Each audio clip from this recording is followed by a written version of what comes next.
Sudah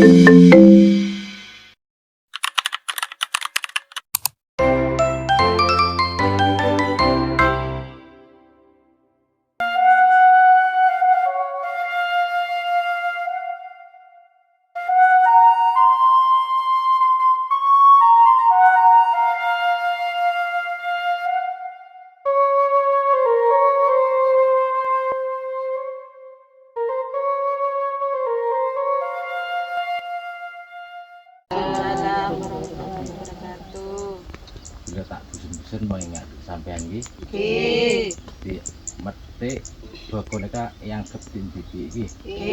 Jadi tetap pelaksanaan petik setong sabak petik setong sabak iki. Jadi belum minta tolong ke sampean ate-ate sampai beda. Di sini kapan guru kon mesengak malah lagi. Assalamualaikum warahmatullahi wabarakatuh. Waalaikumsalam warahmatullahi wabarakatuh. Halo Sobat Planter, bertemu lagi di konten produksi tembakau cerutu bawah naungan. Pada kesempatan kali ini akan saya sampaikan informasi terkait bagaimana tembakau cerutu bawah naungan ini mulai dipanen. Ayo kita lihat di sisi sebelah sana.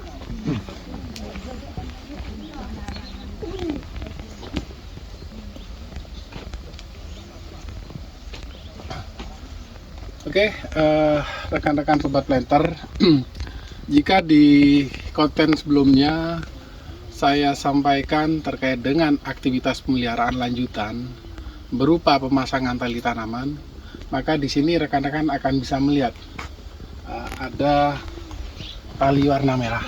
Ya. Ini adalah salah satu teknis pemeliharaan terakhir dalam menegakkan tanaman supaya bisa terantisipasi apabila terjadi angin atau hujan, sehingga potensi kerusakan daun bisa kita minimalisir. Oke, kita kembali dengan aktivitas panen. Ya. Jadi aktivitas panen ini sebelum kita tentukan, kita membuat beberapa kriteria terlebih dahulu. Jadi ada beberapa kriteria yang kita gunakan untuk menentukan bahwa tanaman itu sudah layak untuk dipanen. Yang pertama adalah umur tanaman. Ya. Jadi untuk umur tanaman layak panen pada tembakau cerutu bawah naungan ini adalah 42 hari. Itu adalah kondisi normatif menentukan umur panen. Kemudian yang kedua adalah tampilan secara visual. Ya. Jadi visual daun terbawah ini mulai nampak warna-warna kekuningan. Ya. Ada kecenderungan warna kekuningan pada daun-daun yang terbawah. Itu menandakan bahwa tembakau itu sudah memasuki fase menua. Kemudian yang ketiga adalah proses generatif tanaman. Jadi pada tanaman yang rekan-rekan lihat ini sudah menunjukkan aktivitas generatif, ya, mulai muncul calon putik bunga ataupun ada beberapa tanaman yang sudah mulai mekar. Jadi ini adalah indikasi bahwa aktivitas generatif sudah mulai muncul pada tanaman tembakau. Kemudian yang ketiga, ini sebagai alternatif saja, adalah pengukuran dengan alat klorofil meter. Tapi untuk alat klorofil meter ini adalah opsional, ya.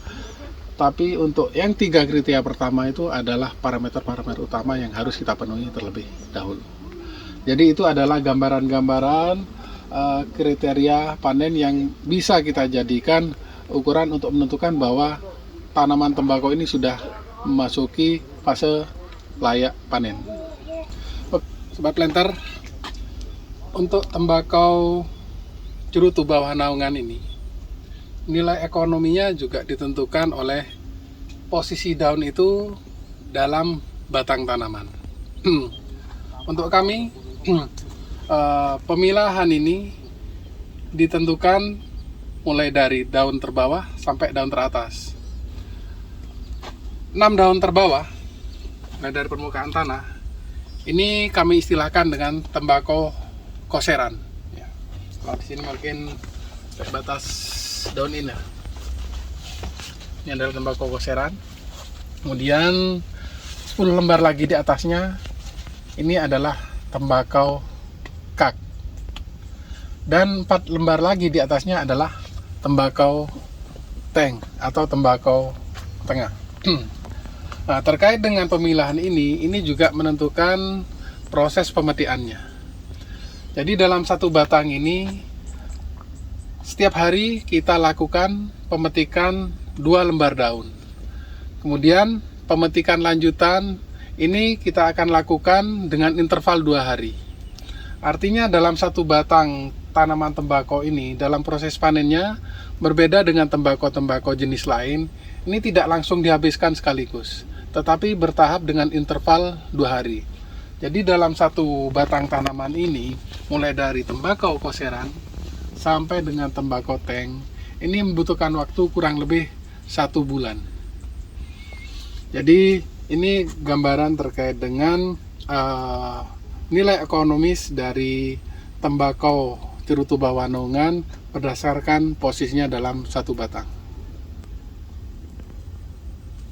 Oke, pagi hari ini kita berada di Kemandoran atau penataran Lembung Sari B. Ini juga di kawasan Jember. Aktivitas hari ini adalah panen di petak ke-1. Mari kita lihat di sisi petak 1.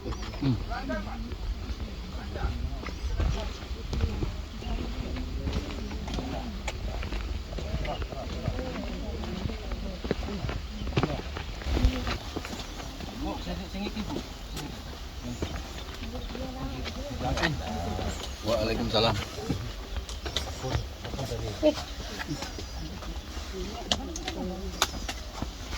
Oke, Sobat Planter. Kali ini saya bersama Bapak Sutrisno, asisten manajer di Kemandoran Lembung Sari ini. Jadi akan saya jelaskan bagaimana teknis petik itu dilakukan. Jadi untuk teknis petik ini dilakukan pada masing-masing pohon, kita petik 2 lembar dengan cara 1 petik taruh, 1 petik taruh. Itu untuk memastikan bahwa daun yang kita petik tetap terjaga keutuhannya. Karena salah satu nilai tertinggi dari tembakau ini adalah keutuhannya. Dan apabila terjadi kerusakan mekanis, ini nilainya bisa berkurang sampai 90% dari nilai awal pada saat tembakau itu utuh. Mari kita lihat sisi dimana tenaga petik melakukan aktivitasnya.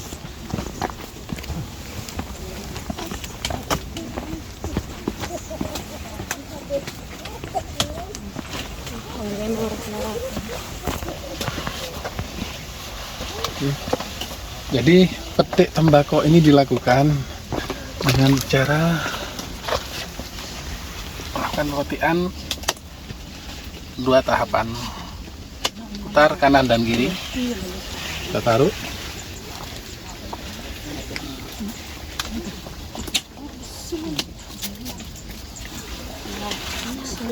caranya seperti ini. Jika penempatannya itu terlentang, harus terlentang semua. Tapi jika tenggurap seperti ini, harus tenggurap seperti ini. Kalau istilah lokalnya adalah tampe PC atau serapi menata uang. Itu istilah lokalnya. Jadi dengan cara petik dan penempatan seperti ini bisa minimalisir terjadinya rusak mekanis. Selanjutnya dari hasil petik kita tempatkan di alat yang namanya bandang. Jadi Sobat Planter bisa melihat bagaimana mulai dari petik, kemudian penempatan di alat yang disebut bandang ini tetap tertata rapi.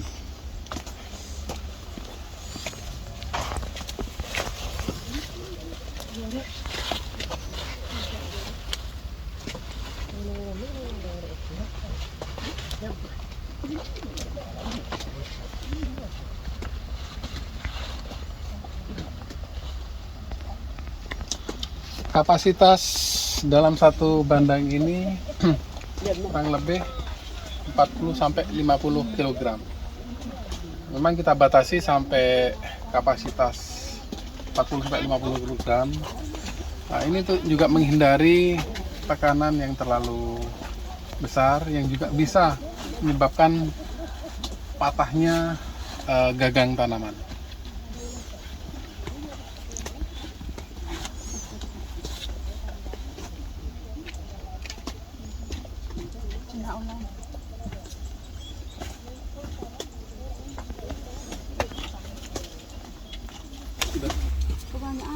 Oke, sobat planter. Jadi bisa kita lihat bahwa dalam satu bandang ini sudah cukup dengan kira-kira ketinggian tumpuan tembakau ini kurang lebih 50 cm. Kemudian dalam penataannya ini tidak melampaui lebar bandang. Kemudian posisi dari daun ini saling mengunci. Kemudian langkah terakhir sebelum tembakau ini diangkut ke gudang pengering, kita tambahkan tutup plastik. Jadi fungsi dan tujuan dari tutup plastik ini yang pertama adalah untuk menjaga bahwa tataan ini tetap rapi selama angkutan. Kemudian yang kedua juga untuk melindungi daun tembakau ini dari paparan cahaya matahari secara langsung. Oke, ini kita tunjukkan cara pemasangan tutupnya.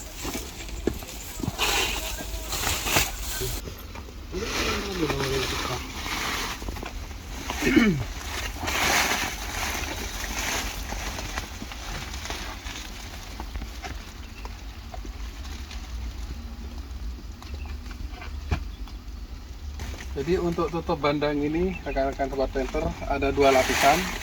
Yang pertama adalah lapisan yang memanjang searah ukuran bandang. Jadi untuk mengantisipasi tembakau ini saat diangkutan jatuh ke sisi sebelah sini. Dan yang kedua lapisan bandang ini adalah lapisan yang terluar untuk mengantisipasi jatuhnya tembakau selama angkutan ke sisi luar. Jadi dengan teknis penutupan bandang seperti ini bisa dipastikan tembakau ini aman selama proses pengangkutan dari lahan ke gudang pengering.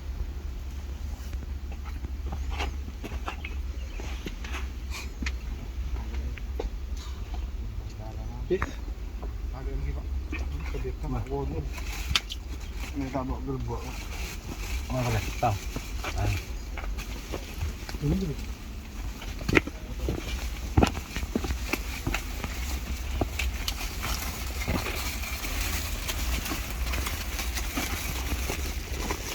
Belum. Tanya nih. Belum nih. Iya lah. Yang gimana itu? Kering ada gitu.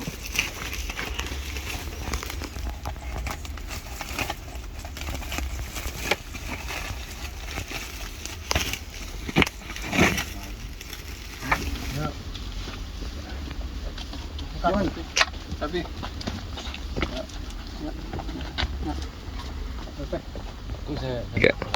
Oke, rekan-rekan sobat planter, barusan adalah tahapan akhir dari proses panen. Jadi tembakau yang sudah ditempatkan di bandang kita angkut di lokasi transit, kita pooling di sana sehingga memenuhi jumlah untuk satu kali angkut dengan kendaraan. Ada satu hal lagi yang perlu kami sampaikan kepada rekan-rekan sobat planter bahwa untuk aktivitas panen tembakau cerutu ini dilakukan di pagi hari.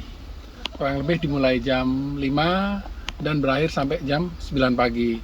Tujuannya adalah untuk memastikan bahwa selama proses panen tembakau itu tetap segar dan tidak mengalami pelayuan yang terlalu cepat karena paparan cahaya matahari.